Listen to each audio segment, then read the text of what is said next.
Please speak on the myth that you can achieve your way to happiness. Brother, man, that's one of like the universal challenges, man, and it's something I think I believe for a long time, man. And I remember I wrote this sermon like, your attachments matter more than your achievements. Like the quality of your life is dependent on the quality of your relationships, man.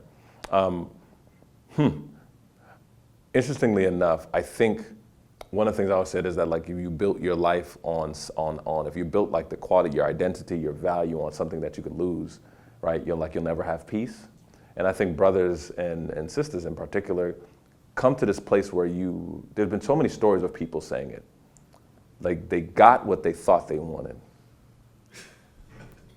And then it's like they get there and then it's a whole nother, they're like, wait, this wasn't what Jim Carrey talked about it, Madonna's talked about it, where it's kind of like, I thought I needed to make this much money. I thought I needed to do this. And then when they get there, they realize it's unfulfilling. Or they have now a new thing to say, I got there, now this is that. So now I thought 10 million was everything. Now I'm poor because now I need to get to 100 million. And it's just like, man, I always ask myself the question, why are those extra wealthy people, or those people who got all those things, why are they killing themselves? Why are they dealing with addiction? There's so many people I went to school with who had all this money in the world, but they were the ones that were doing the drugs or the high-end drugs or doing all the stuff. And I'm like, but they got the things that I want. And so why, and so you realize, I'm like, man, it's not, these achievements don't mean nothing. I think to your point, the achievement is helpful, meaning that I think all of us want to live forever. What I mean by that is that, legacy, we hear brothers, we talk about legacy, man, like who am I, what is my name? And so a lot of times achievements is because you want to make a name for yourself and you want that to follow, right? But then you realize often the only way to really live forever, right? And that desire for legacy is like through people and the impact you have on people. And you realize like at the end of the day, this is fool's gold because there's always gonna be a new level that I'm gonna try to go through and I'm gonna be unfulfilled. And even if I get it, I feel anxiety about keeping it. So then there's no getting off the hamster wheel, right? And again, I think this is an invitation for brothers to consider about faith.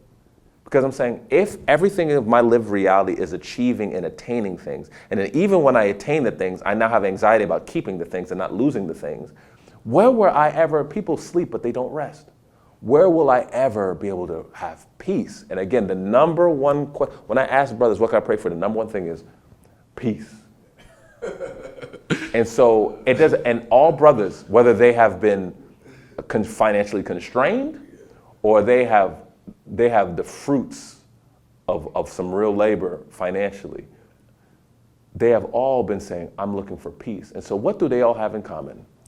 Maybe unconsciously the belief that the achievements, I can achieve my way to peace. I think, man, that's one of the biggest tricks of capitalism. I was at my lowest point when I was the most successful in the eyes of society. And I think that a lot of people, they hear this story, so they believe themselves that if they acquire status, wealth, or any other thing that they're told, that will heal all the pain that they deal with internally. And I can tell you, bro, like personally, like things got real dark for me when things got real good. And I'm not talking about no self-sabotage. It's not like, oh, I don't feel deserving. Yeah. I'm talking about in regards to what I believe that achievement will do for me, or what I felt the accumulation of this wealth would do for me. I'm glad I experienced it early, so I got it out the way. So I give thanks for that, right? But at the same token, I can say I was at my most insecure and lowest point when, in the eyes of society, I would be like the most successful person. Brother, man, when I say you help somebody, there's a lot of people going to be helped by what you said. There is, everybody knows, man, I don't know if you had siblings, man, growing up. I had siblings, man, and you have four of us, right? And we all greedy. And you ever like go out to eat and then you went to Sizzler or something like that? And then remember shout out to Sizzler on Route 1 by Menlo Park back in the day. So so you went to Sizzler and you had some food left over. You know what I'm saying? And you put that joint in the refrigerator, man. And bruh, you know what I'm saying? And you spent the entire day, man, you in class, man, like the thing's ringing. You're not even paying attention. You just thinking about that Sizzler, that teriyaki chicken or something like that you had. And then you go home and you've been setting up this crescendo of like, man, when I get back, you finish practice, not even talking to nobody. You get to the car, don't have gas in the car. You're like, I got enough. You get back home and you go in there and you anticipate, and you open that joint. Gone. And that joint is gone. The fury, not even just the fury, the gaping of your soul, bro. You're like, because you're anticipating this thing. As funny as it is, bro, it is so similar because you've been building up. And it's like your life. That's hunger. You may have starved yourself on purpose because you wanted that thing to be, I wanted to taste everything. But you've often starved yourself and you've starved your life. You've missed things, missed the time with your children, missed family stuff. There's stuff that maybe you can't go back in time and get back. You've missed things. Miss your own personal health. Miss your own personal health, bro. I've looked at myself at times. I remember that there was a period of time that I was not sleeping. I look at the lines in my eyes. I can't get it back. I've seen aged. There are people who I remember who are a friend of banquet and they doing well, but I'm looking at them, I was like, was it worth it? Like, it's like a ghost, right? Because it's aged you. The weight. It's aged you, the weight, the disconnection, the alienation from friendships. Man, I missed the wedding. Shoot, how many kids been born? You know how many friends I know? A friend whose like father was so well done, but he hates him because he was never around for any of his games. So now you get to that place, and that's the hunger. And then you're like, okay, well, I'm seeing all the trail of bones and the trail of bodies along the way. At least let me get here and have a good meal. And you get there, and you reach that plateau and achievement, and it's not there. Because now you're like, false bill of goods. And then look at what I sacrificed along the way. Was it worth it? And then when you had enough honesty with yourself, enough courage, and I call it testicular fortitude, to be able to be honest. There's a lot of people who they know the truth, but they can't come to terms because actually coming face to face with what they sacrificed of themselves, of other people around them, or what cost. And that's assuming somebody was high integrity. I want to say one thing I have to add to it, which is a very important part we can't leave out. Image. People get so addicted to that image that they created, that persona, they don't want to leave it. I can say that me personally, I was able to, a lot of people when I left the industry I was in, they said I was crazy, this and that. And it was rough to leave, but I was willing to walk away from the image that I created because the image that I created wasn't me. I had this character, bro. I really created a character that was praised. And I created it to be praised, but the character wasn't me. You know, we talked about earlier about love, and I always said, like, you know, like we're all made for love. We all made for love. Not necessarily romantic love, but we're all made to love. Think about often, this is not for everybody, how your life changes when, for example, let's say you were talking about resources. Let's say the achievement was the financial resource and stability. Your life changes a lot. The people around you, things change. The expectations of you change, right? Especially if it's exorbitant, you know, or the dependencies or the expectations, and I always think about this. Sometimes it gets very hard to discern love when you have so much, because it's almost like the dynamic of when a few of my mentees are in the league, and it's just like, why are you here? Are you here because you love me, or are you here because you love what I can do for you? And so it'd even be harder to even choose a wife, to even know, why did this family member I never talked to come back? Are they just around because they know if they ask I could do this? Or to your point, the image, now I have all these people, I have this power, but it's not really me. And so now, in order for me to maintain those people and things, I have to be somebody I'm not. It's like, man, everybody when you're younger, we're honest, we ever told a lie before? It's not even a lie, bro. Keeping that lie it's like 50 tabs open in your Chrome. Like, it's work. And it's like, you better off telling the truth so you could be free. Similar, it's like, is you better off living the truth so you could be free. And so that's when oftentimes when people ask questions about celebrity, particularly those with a lot of resources, why are they making this decision? Why is this happening? Or why did they do this? I have so much compassion because I'm just like, we all have that deep desire to be like known and loved for who we are. Like, we want people to say, good job, you're somebody, but not based on the peacock outfit I have on, but based on who I truly am. and we're all manifesting it in different areas of our life. And so I could definitely relate to that. I can understand it. Like, all of us are playing tests, whether it's in life, marriage, friendship, work. Like, are you really here for me? Right? So again, I think that's scary, going back to that idea of like, I've really built my entire life around this end of achieving these things. And I get to it and I realize it's not worth it. Another thing I'll share, I think will be relevant and poignant. We talked about family and community, right? All of this ties together with what you're saying. We're told to get things together, to achieve so that you could set things in place. But I think that it was well-intended, horrible advice. I think that we should have been investing more in relationships, right? Because now there's certain, they talk about the big rock theory. You got to put the big rocks in first, then you put the sand, because if you put in the sand, then you can't get into big rocks. You have a dynamic where you have a whole generation. Our generation is the first one who we're really going to see the real fruit of those decisions, where you're trying to put in the big rocks for later. And now you're realizing life, shoot, I thought my achievement and this is great, but I got nobody to share it with. Or shoot, now I want to have a family, but it may be too late, right? Or right, and no one, this is hard.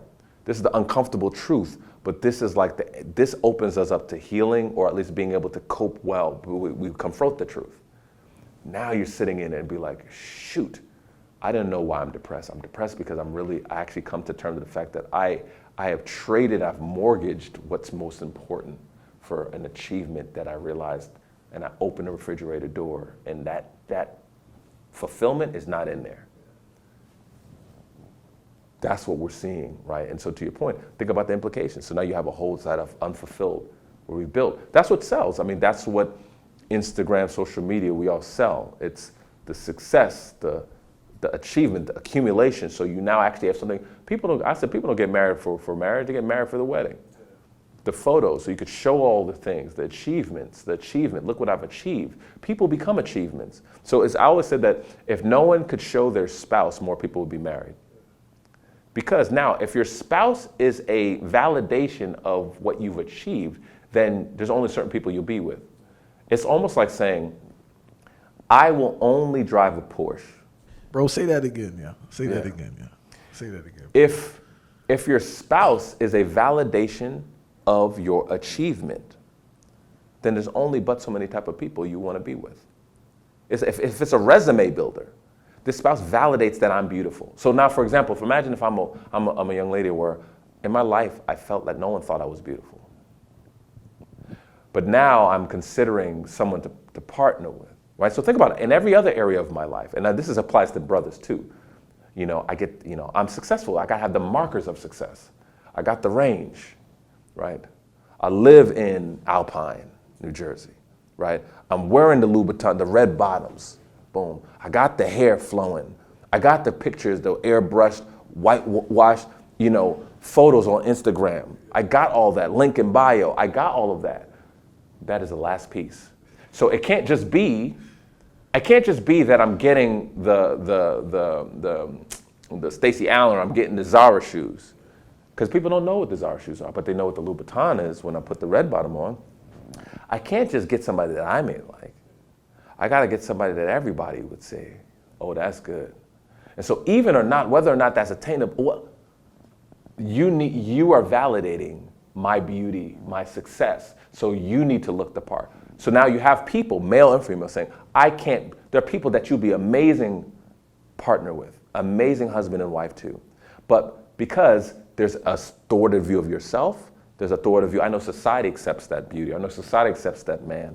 I need to be with him. So now the idea that you're telling me that I can't be with that is like saying that I can't go to Harvard. It's like saying that I can't go to these things. It's saying that I can't get the range. I want the best. But we're talking about human beings, but that's the best. You just summed up the toxic dating culture. And that's why people say there's a lack of available spouses, but that's not the case. That's you not just the want case. something. You don't want a spouse. You just want something to show off or validate you. That's like somebody saying, you have a car that you could afford. I will, but no, you have $50,000 in your account. No, I'm not going to drive a car unless it is a range. And all subject to it. I'm not just throwing on it, I'm all subject to it. And I think even if you've gotten married, some part of accepting the gray and the messiness of your marriage. The confronting the fact that, wow, this person is a mirror, but they got issues. Or they see the issues in me. You know what I mean? Or they're not always, sometimes you gotta reconcile and redeem that even in real time, right? To your point that you asked a question, I think we're all, and I think it's hurt us so much, where we don't see people as humans anymore. Or, I think to the point we talked about value. If I have an endowed value to myself, I don't need, or I have a less reliance about outside validation.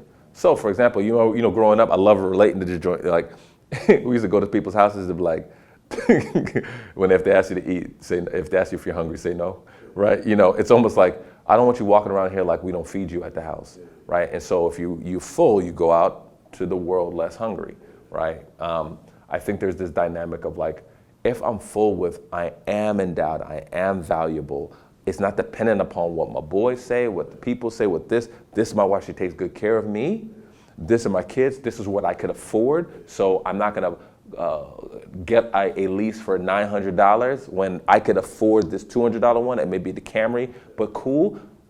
You make different decisions the more secure you are in who you are, right? And so now you're gonna make a different decision on financial, career. Yo, if I really love teaching kids. And I may not have all the Instagrammable stuff like that, but I not just love it, I feel called to it. I'm saying this to myself. Then there's a view of, you know what, man, that woman loves me. She respects me. That's love for men. We know she respects and honors me. She may not look like, and this is internal thought, I'm not saying we say this publicly. This may not be in your head, but now you're able to make sobering decisions, or that brother cares for me. He may not be making $500K, he may be, but that brother cares for me, he's faithful. And like, we would make so many different decisions if we knew our value. We think we know our value by saying, no, I know my value, that's why I need to have that. No, that actually is evidence that you don't know your value.